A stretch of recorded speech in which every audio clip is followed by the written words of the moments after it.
O comércio já está em busca de mão de obra extra para o período que antecede ao Dia das Mães, data considerada a segunda melhor do ano para os lojistas, Fernanda. Oportunidade para quem está buscando um emprego temporário e também um contrato definitivo. Bom, mas para conquistar uma dessas vagas, o interessado deve ficar atento a alguns erros que não podem ser cometidos.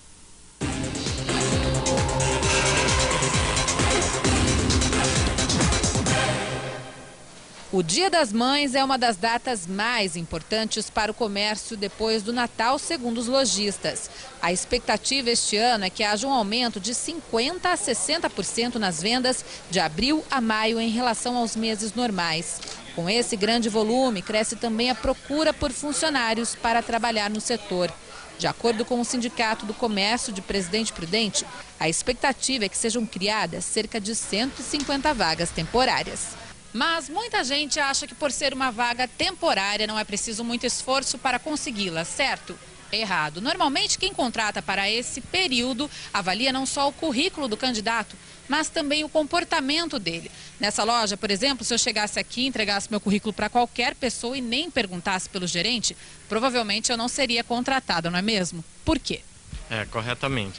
Porque a apresentação da pessoa já vai ser analisada a partir do momento que ela entrega o currículo. Se ela entrega para uma outra pessoa trazer até a mim, com certeza eu não vou conhecer essa pessoa, não vou saber se ela tem disposição que realmente ela procura. Acontece muito isso, os candidatos chegam aqui, entregam para qualquer pessoa, não perguntam pelo gerente, não fazem questão de se apresentar. Isso acontece na loja? Acontece com bastante frequência. Acontece também de outras pessoas trazer o currículo, ou seja, terceiros. Se eu quero trabalhar, eu tenho que ir eu atrás do emprego e não pedir para parentes ou outras pessoas. Porque esse funcionário temporário pode se tornar um funcionário efetivo. Com certeza, vai depender única e exclusivamente do desempenho dele. São muitos currículos entregues, por isso mostrar interesse é fundamental para se sobressair entre tantos candidatos. Jonathan passou no teste da primeira impressão e conseguiu uma vaga de estoquista na loja de sapatos. Na hora de entregar o currículo, fez questão de esperar o gerente para conversar pessoalmente com ele e mostrar que realmente estava precisando do emprego. A estratégia deu certo. Falei que estava precisando e que era uma empresa que eu gostaria de trabalhar e futuramente ser alguém aqui dentro dessa empresa. Aí eu mostrei para ele o currículo, a gente conversou, aí ele falou que depois ia me ligar. E me ligou. O presidente do Sincomércio de Prudente disse que o emprego temporário também pode ser o início de uma experiência profissional para a pessoa que nunca trabalhou. E como a época é de oportunidade para quem ainda está em busca de uma vaga no mercado de trabalho, o sindicato oferece cursos que podem ajudar o candidato a se sentir mais seguro e preparado. De acordo com a necessidade de cada um, a gente ensina a pessoa, principalmente aquele que nunca trabalhou, né? Então você dá uma orientação para ele, para que ele possa chegar numa empresa e saber como que ele vai chegar numa empresa para vender, como ele vai trazer o cliente para dentro da sua empresa. Então tudo isso a gente tem que, principalmente a pessoa que nunca trabalhou, tem que estar orientando ele. Para orientar, então, quem está nesta busca por uma vaga, nós convidamos o especialista em recursos humanos, Fábio Bertucchi. Boa tarde, Fábio. Boa tarde. Boa tarde. Vamos começar, então, pela apresentação. O candidato vai, entrega o currículo, como que ele deve se apresentar? Que postura ele deve adotar? O candidato, a partir do momento que ele está entrando na empresa para entregar um currículo, ele já pode estar sendo avaliado. Então, é muito importante que, nesse momento, ele já demonstre uma postura ativa. Uma postura, uma iniciativa, cumprimentando as pessoas, sendo educado, porque naquele momento ele já pode estar sendo avaliado pelo entrevistador. Questão de apresentação, roupa, porque tem alguns setores que são menos informais, como é o caso do comércio, mas isso não quer dizer que a pessoa possa relaxar, né? Como é que deve ser a apresentação aí, dependendo do setor em que a pessoa busca o emprego? Na verdade, não existe a maneira correta ou errada, o que existe é a forma adequada. Então, é claro que a gente não vai exigir que uma pessoa que vai trabalhar no comércio, no calçadão, vista paletó e gravata, mas também ela não pode estar de forma muito casual, muito relaxada.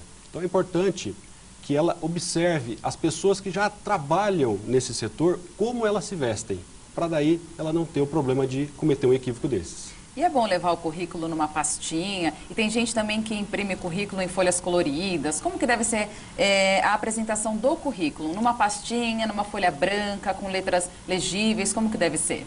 O ideal seria a pessoa entregar o currículo em mãos, se possível. Hoje em dia a internet é um meio também muito usado. Folhas coloridas não é mais recomendado e de maneira apresentável. Então o currículo com letras legíveis, tomar muito cuidado com os erros de português, que isso aí já pode condenar a pessoa até num processo de entrevista futura. Então a pessoa tem que tomar o maior cuidado com essas questões e também a atualização do currículo.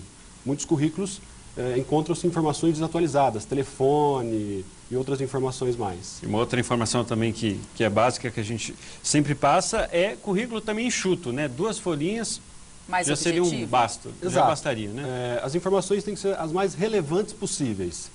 As pessoas às vezes colocam ainda hoje que fez datilografia. Hoje em dia são informações que já não repercutem mais, já não criam mais impacto. Então o ideal é que a pessoa coloque no currículo informações que dão impacto e são relevantes, principalmente para aquele cargo ou a função que ela está querendo ocupar. Então é bom, no caso de comércio, colocar uma carta de indicação? Eu sugiro, ao invés de uma carta de indicação, referências no próprio currículo. Então a pessoa pode colocar referências, o telefone de referências, um ex-patrão, uma empresa a qual ele trabalhou. E daí a dica, é muito importante, no momento que a pessoa teve uma atuação anterior, que ela saia dessa empresa da melhor maneira possível, para que ela possa, sim, ser recomendada futuramente. Bom, e a pessoa entregou o currículo, foi selecionada e foi chamada, aí chega o momento da entrevista. Como deve ser, então, essa forma de se portar? Como é que deve se sair para se sair bem? Como deve se portar para se sair bem? No momento da entrevista, alguns cuidados são essenciais, né? Celular desligado, cumprimentar o entrevistador, demonstrar interesse na oportunidade, demonstrar que aquela oportunidade é a melhor que você está buscando naquele momento. Então, alguns erros capitais a gente tem que tentar evitar, né? Procurando sempre demonstrar interesse na vaga. Então, mas aí tem algumas pessoas que cometem excessos, né? A pessoa se mostra interessada, né, em querer a vaga e às vezes fala demais, ou fala atropelado demais porque está nervoso. Como que deve ser, então? Menos explicações, como que deve ser? Uma dica importante para essa questão é o candidato, antes da entrevista, buscar informações referentes à vaga e à empresa. Dessa maneira, ele vai ter conteúdo para poder dialogar com o entrevistador e não vai ficar sem assunto ou falando coisas desnecessárias. Bom, a gente então consegue enumerar o que a gente não pode fazer de jeito nenhum, então, e para conseguir essa vaga?